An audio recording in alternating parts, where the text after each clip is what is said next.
Mitchell. Got a tweak in his hamstring, his left hamstring, and PAT field goal. You guys explain it. Okay, so one offensive lineman can tweak his hamstring on PAT field goal, but he did. Martavius Nellums has a concussion. We'll take a look at him tomorrow. And McCord, I almost say Quentin McCord. Shane McCord has a left groin. Still shaking. What an effort. Okay? But we've given this type of effort every week. Okay? We've given this type of effort every week.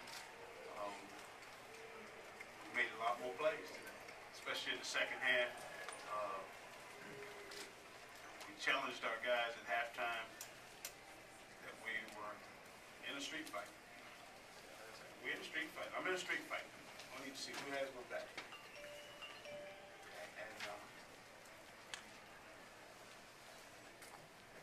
We drive with 80 guys. All 80 of them had the back. All 80 of them.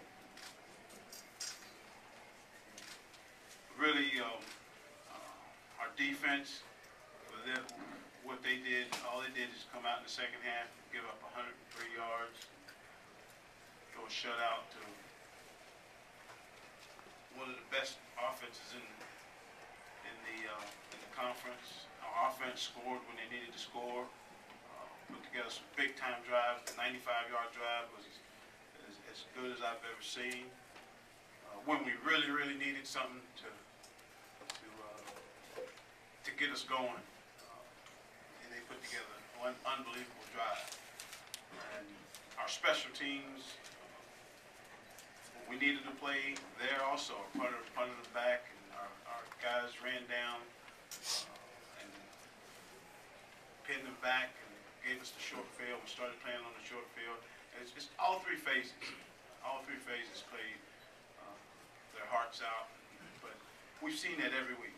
We've played this way every week. You know, we made more plays this week.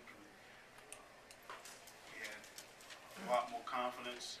Confidence comes when you make a play. You make a play, and then the next play you feel a little bit better about making the next play. And we had a lot of guys that made plays. We had many, and I don't know if you guys heard anybody on this football team talking about Derek Locke being out. I love Locke to death, but we got to run 11 out there. Nobody said anything about Quinn Evans. Our football team just rolled their sleeves up and went to battle. I really like how they're fighting, period. And it's that they're fighting, scratching, and clawing. I asked them last night, I went over to see the 65 to 72 Bradshaw team. I'm a big-time Kentucky history buff.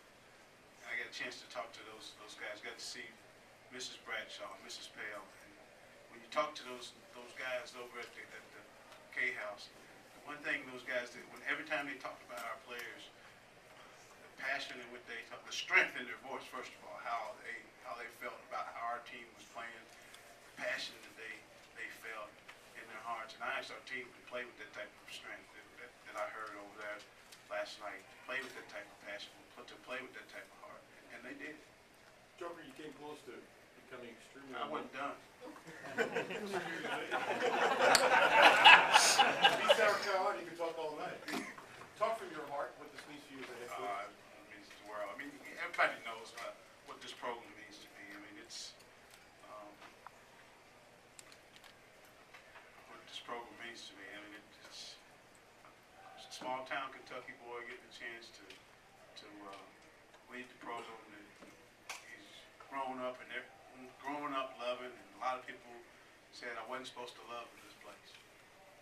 I guess I'm stubborn. And I made a decision in '81 that I loved as enough to come here, and now being able to lead this program and seeing those young men in there living out their dreams. It's a dream come true to me, and I'm living. Joker, it's been so tough the last couple of weeks. What was that locker room like for you and with the players and all that? I mean, it was fun. It was It was fun. It was a lot of excitement.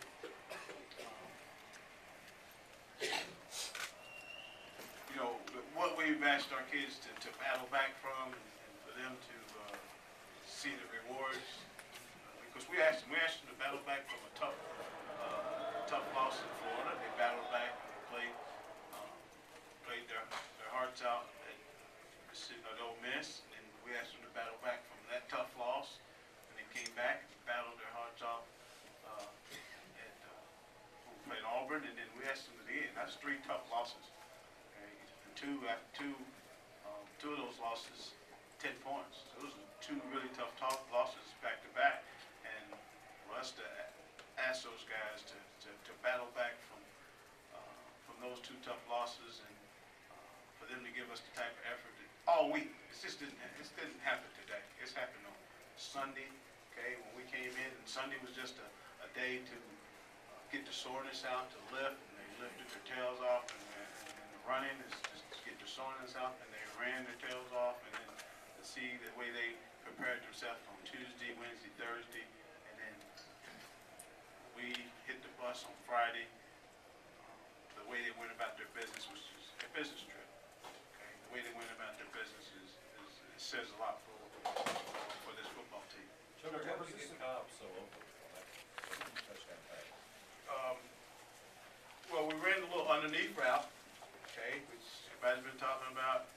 I've got questions from even you, Larry, on 3rd down, why can't we have the underneath routes? Well, I guess we've been hitting the underneath route enough that the corner jumped it. Okay, Mike went through his read, the corner jumped it this time, go over the top. So that's how we got it going. Did it feel like a little bit like deja vu on the sidelines? I mean, this came eerily similar to last week, the different outcome. No, yeah, it did, because I told our guys, when we had 7.5, I said, let's take the ball down the field, hold it for 7.5 minutes, score, and get out of here. We left way too much time on the clock. Wanted Randall to catch the ball and fall down on the 1 so we could get it in and run some of the clock out. But I just saw that, that this was a big opportunity. We get a stop, get a penalty on the thing, punt return, but we got the ball. Okay, and we put our offense out there, and our offense did a great job of going in there and getting points for us. Joker, did you think this was the best game of Mike's career? Best game, he played good. He played really good. I have to look at the film. I mean, I said it last week that I thought he played one of the best games I've seen as a quarterback. But for him to stand in there and take some of the hits, this is really the first time he's taken some hits. For him to stand in there, we had a blitz on the last drive that he got hit right in the face, and he delivered one on the other sideline. I think that was a big time throw. I think he probably made more big time throws with people in his face in this game. But best game, I have to look at the film to see this, to make that assessment. Joker, defensively, I mean, the last 2 games, the first half, I think piled up 700-something yards, and in the second half in both games, it's been a completely different story. Have you made? Last week you said you didn't make changes at halftime. We didn't make any today. We did. I mean, I tell you, what happens is, if we had a couple opportunities to get ourselves off the field in the first half. Didn't make a tackle or didn't get over the top of a corner route, those things. Didn't get in our gap. In the second half, we did. We sent some blitzes in the first half. That you send a blitz, he makes 2 guys miss, and he walks in the end zone.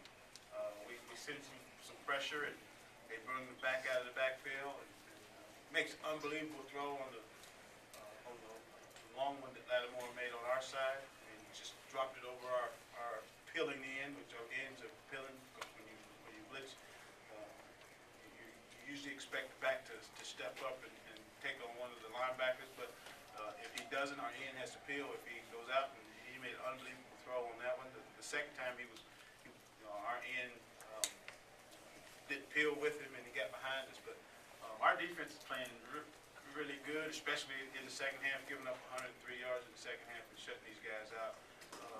They're playing inspired football, especially in the second half. what's it mean to the program? You talked about ending these streaks. This was a big one. It was a big win. We gotta get wins, and then and 5-3, we'll have a chance to win in the East.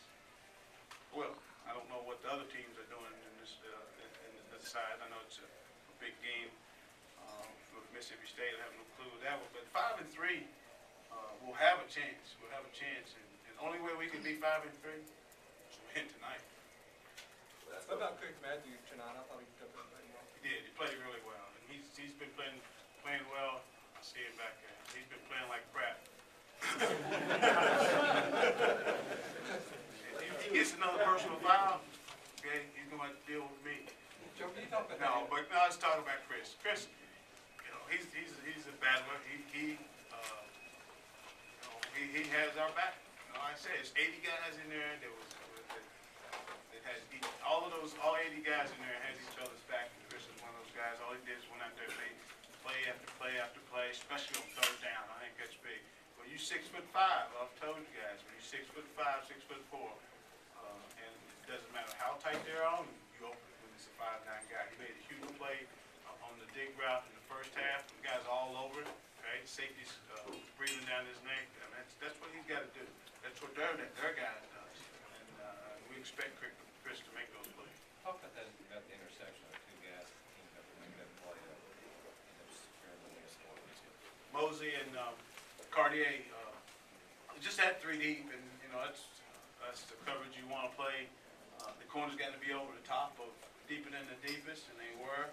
And they tried to throw a fade route, so we should be playing downhill on that play, and we were.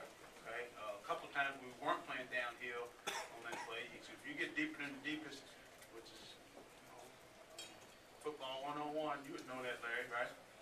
Okay, it gets deeper than the deepest. You play downhill on the fade route. We should make it play. And I think it was